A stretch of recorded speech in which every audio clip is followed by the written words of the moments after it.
Film horor Indonesia menjadi tren terbaru yang menampilkan cerita menarik dengan sentuhan menegangkan dan menyeramkan yang segar. Tidak bisa dipungkiri bahwa film horor merupakan sebuah tayangan yang digemari banyak masyarakat tanah air. Sebab film horor menampilkan adegan menyeramkan yang memacu adrenalin para penontonnya. Banyak judul film horor Indonesia yang mulai bermunculan dan menarik perhatian pecinta film untuk menontonnya hingga membuatnya menjadi film terlaris. Kisah menyeramkan dan berakhir dengan kesedihan dan kegembiraan merupakan vibes yang menyenangkan dari menonton film horor. Maka dari itu, tidak heran bila film horor sangat digandrungi oleh banyak masyarakat dan menjadi tren yang positif. Tapi jangan lupa subscribe channel Masa Depan ini agar kalian tidak ketinggalan video seru lainnya. Berikut ini adalah beberapa judul film horor Indonesia yang masuk dalam jajaran film horor terlaris sepanjang masa. Kuntilanak 2. Film reboot kedua dari trilogi Kuntilanak tahun 2006 dan 2008 berhasil mendapatkan jumlah penonton sebanyak 1,72 juta orang. Ceritanya melanjutkan kisah Dinda, anak yang tinggal di panti asuhan, lalu mendadak didatangi perempuan misterius yang mengaku sebagai ibunya. Dinda yang sebelumnya berhasil lepas dari teror kuntilanak tanpa persetujuan Tante Donna berniat untuk menemui seseorang yang diyakini sebagai ibu kandungnya, yaitu Carmila. Namun, dia bersama adik-adiknya ditemani Julia dan Edwin malah terjebak dalam sebuah rumah di tengah hutan. Banyak kejanggalan terjadi mulai dari teka-teki latar belakang Dinda hingga akhirnya menyadari bahwa mereka tidak sendirian di sana. Dinda kembali harus berhadapan dengan kuntilanak, tetapi berbeda dengan yang pernah dikalahkannya.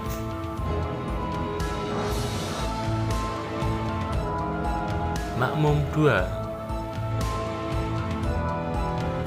Film ini adalah film Indonesia pertama pada masa pandemi yang berhasil menembus angka 1 juta penonton. Tepatnya, Makmum 2 mengumpulkan 1,76 juta penonton di bioskop saat ditayangkan mulai 30 Desember 2021. Film garapan Guntur Suharyanto yang diadaptasi dari film pendek karya Riza Pahlavi ini masih melanjutkan kisah film pertamanya. Ceritanya tentang Rini yang diperankan Titi Kamal yang pulang kampung karena budinya wafat.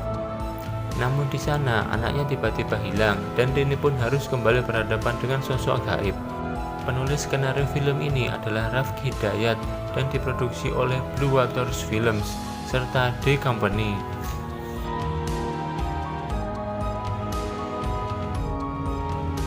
Perempuan Tanah Jahanam.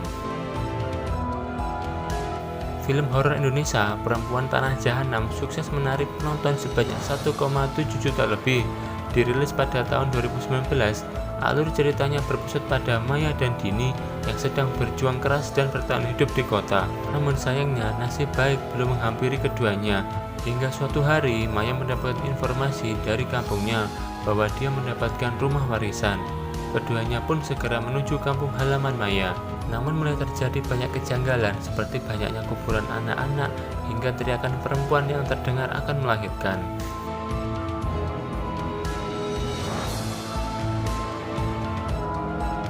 Danur 3, Sunya Ruri. Sukses mendatangkan penonton sebanyak 2, juta orang. Film yang dirilis pada tahun 2019 ini berpusat pada Risa yang diperankan Prilly Latukonsina. Risa merupakan gadis indigo yang bersahabat dengan 5 teman hantunya. Namun, Risa ingin menjalani hidup normal dan lepas dari teman-teman hantunya. Sebabnya, 5 teman hantunya kerap berbuat jahil terhadap teman dekat Risa, yaitu Dimas yang diperankan Rizky Nazar. Risa lantas menutup mata batinnya, namun sayangnya hal itu malah menimbulkan malapetaka. Risa malah merasakan aroma menyengat dari makhluk jahat yang datang di rumahnya. Makhluk jahat itu mengancam nyawanya bahkan 5 teman hantunya. Jai Langkung.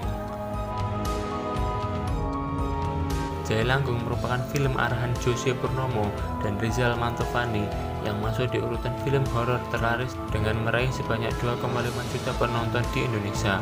Film yang dibintangi oleh Amanda Rawlings dan Jeffrey Nicole ini menceritakan 3 gadis yang ingin menguak misteri ayah mereka yang ditemukan koma secara misterius. Dengan bantuan Rama yang diperankan Jeffrey Nicole dan seorang pilot, mereka menemukan Jai Langkung yang membuka rahasia gelap di masa lalu dan kini membahayakan nyawa mereka.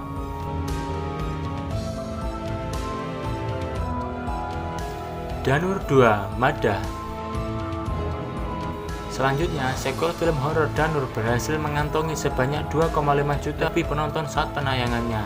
Cerita ini diadaptasi dari buku karya Risa berjudul Maddah. Sequel dari Danur Universe ini disutradari oleh Awi Suryadi, melanjutkan cerita pertama yakni setahun setelah kejadiannya. Risa bersama adiknya sering berkunjung ke rumah bibi mereka.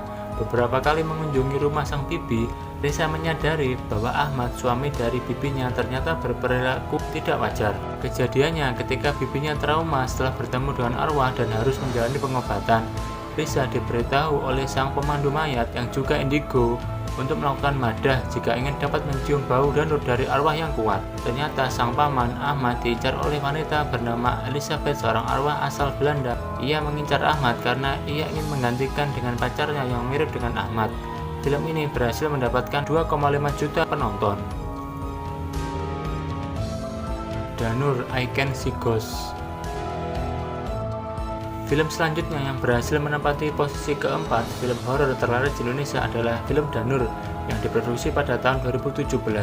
Film horor Indonesia ini berhasil mendapatkan sebanyak 2,7 lebih penonton saat penayangannya. Ceritanya diadaptasi dari buku Gerbang Dialog Danur yang ditulis Risa Saraswati, yang disebut sebagai bagian dari pengalaman sang penulis sebagai sosok indigo. Film ini juga merupakan film yang menceritakan kehidupan nyata penulisnya yang bisa melihat hantu dan memiliki teman hantu. Susana Bernafas Dalam Kubur. Film horor yang menempatkan Luna Maya sebagai Susana ini berhasil meraih jumlah penonton 3,3 juta orang. Film legendaris Susana yang diremake kembali pada tahun 2018 ini menduduki peringkat ketiga dalam jajaran film horor Indonesia terlaris sepanjang masa. Meski judulnya mengingatkan kepada film-film Susana, tapi produser Soraya Entertainment Film, Sunil Soraya, mengatakan bahwa film ini bukan produksi ulang dari film Susana. Film ini merupakan salah satu film ikonik yang berhasil menyulap aktris Luna Maya menjadi mirip dengan mendiang Susana, yang menjadi aktris film horor legendaris Indonesia. Susana Bernafas Dalam Kubur bercerita tentang Susana yang dibunuh oleh aksi perampokan oleh karyawannya. Namun setelah dikubur, Susana hidup kembali dan tentu saja segera membalaskan dendamnya pada orang-orang yang membunuhnya.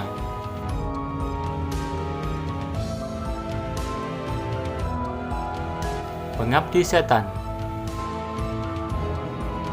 Posisi Pengabdi Setan yang sebelumnya tercatat sebagai film horor terlaris sepanjang masa harus rela digeser oleh film baru KKN di Desa Penari. Film horor yang disutradarai oleh Joko Anwar ini menjadi film horor yang menempati peringkat kedua dan berhasil mengumpulkan sebanyak 4,2 juta penonton lebih. Pengabdi Setan bercerita tentang keluarga yang didatangi arwah ibu dan istri mereka setelah sang ibu sebelumnya sakit parah selama 3 tahun. Film ini termasuk film yang tahan lama karena tayang selama 2 bulan lebih di jaringan bioskop. Sequel yang berjudul Pengabdi Setan akan tayang pada 4 Agustus 2022, masih dengan rumah produksi Rapi Films. KKN di Desa Penari. Film horor yang baru tayang pada akhir bulan April lalu ini berhasil menjadi film horor terlaris sepanjang masa. Film horor Indonesia ini berhasil mengumpulkan sebanyak sekitar 9,2 juta penonton hingga saat ini. Dipercaya oleh masyarakat sebagai kisah nyata. Film ini merupakan film yang diangkat dari sebuah thread horor populer di Twitter.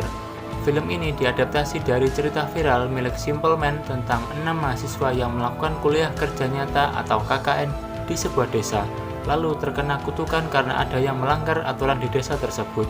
KKN di Desa Penari disutradari oleh Awi Suryadi dan film ini diproduksi oleh MD Entertainment.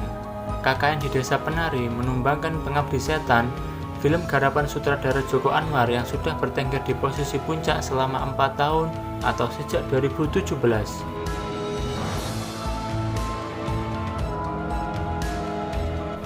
Oke teman-teman semua, itu tadi adalah film-film horor terlaris sepanjang masa yang mendapatkan jutaan penonton saat perilisannya di bioskop Indonesia. Apa nih film horor favorit kalian? Tuliskan di kolom komentar ya. Dan jangan lupa subscribe channel Masa Depan ini agar kalian tidak ketinggalan video seru selanjutnya. Bye bye.